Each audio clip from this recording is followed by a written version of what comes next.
Welcome back kwenye my YouTube channel.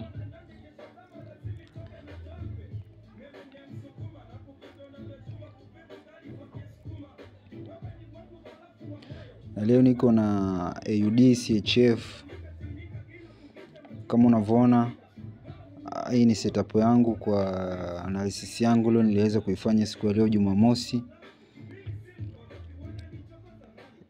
during the weekend.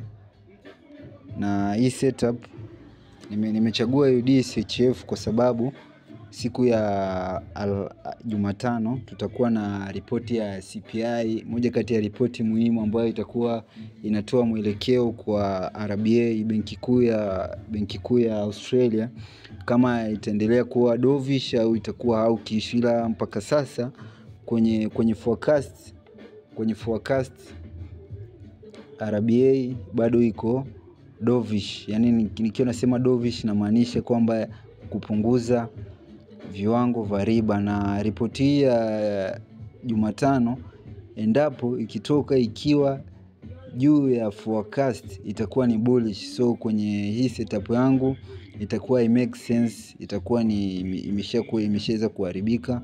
Na endapo kama ikitoka below expectation ya kwenye forecast, hii itakuwa ni strong bearish. Na kwenye hii setup yangu itakuwa ina make sense kwenye kusell kwenye hii support ya candle ya monthly ambayo mwezi huu wa 5, ambapo tunaona kwenye candle mwezi wa 5 sasa ndio tunakaribia mwisho wa mwezi, lakini tunaona price imekuwa rejected. So hii ni bearish pin bar.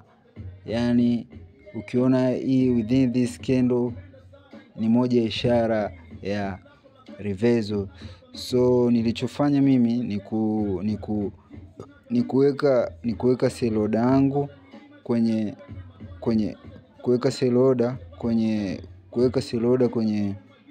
hii support ya mwezi wa 5, ambapo kama unavyoiona ngoja tuende kwenye 4 hours uone vizuri.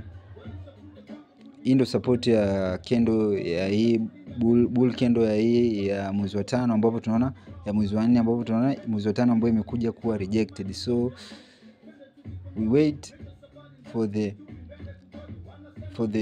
the report ambayo itatoka Jumatano na nitakuwa sokoni.